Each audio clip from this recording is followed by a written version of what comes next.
there guys, my name is Rico Hutton and with me over here is Zeke Norris. He's our boxing and kickboxing coach here at Reps MMA CrossFit Edward Street, and today he's going to show you a little bit about boxing and kickboxing. Now just before we begin, boxing and kickboxing is not only for fighters, it's also for the general public, so anyone can do it. So Zeke, retired kickboxing champion, today I'll leave it in your hands. Thank you. Thank you very much, Rico. Rico failed to introduce himself, but he's the 7-time heavyweight MMA champion, also retired. So I am very honored to use him as an assistant on showing some of the techniques. So today I basically want to go over the most commonly used combination in both of the sports of boxing and kickboxing. And this is the basic 1-2. I'll add a defense as well, just in case that person throws shots back at you.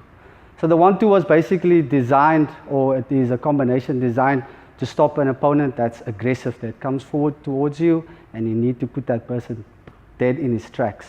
So I made a little cross here, so we'll adapt the boxing stance, and from the boxing stance, I'll display the technique from all the angles, and then Ricky and I will display some of the most commonly mistakes that people make.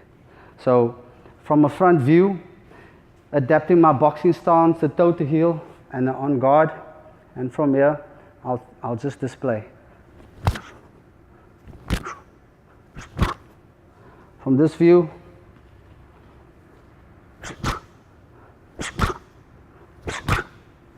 and then again from this view.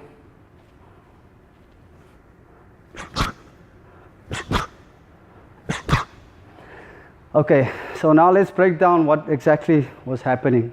If Rico can stand in front of me.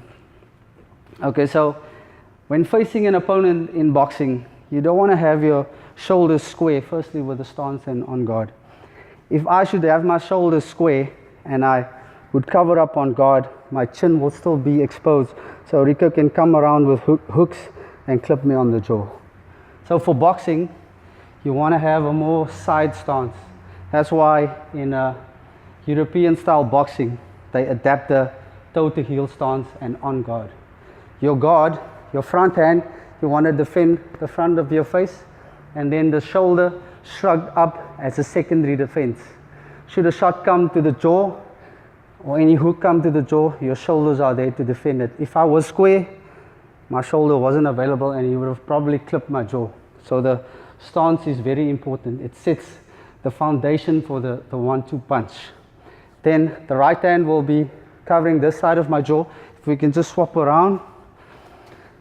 If Rico should throw a punch, the right, my hand will be there available to defend the side of my face. So I got the front of my face defended with the front hand. If any incoming shots comes in, I can parry it away or I can check it. Depends on what is your preference of defense.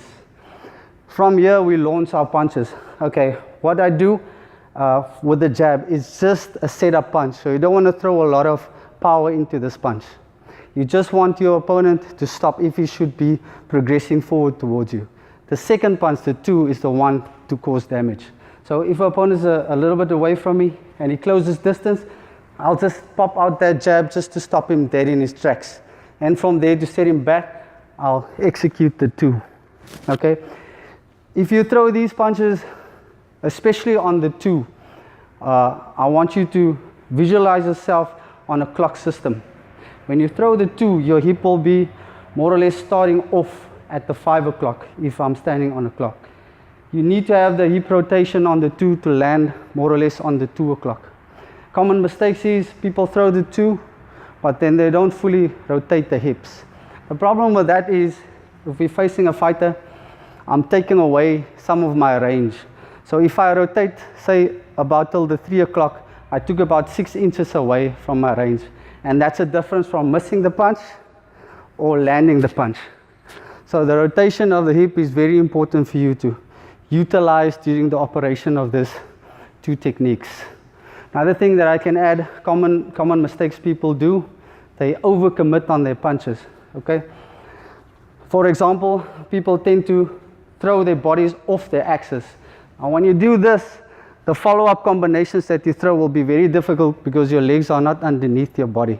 And a guy can just fade back and then counter punch. For example, if I throw the 1-2 to Rico and I overcommit and I go off my axis, Rico only needs to fade back and come back with his counter attack. For example, if I throw there, I'm off, he can just counter, I'm off my axis, and then the ball is in his court.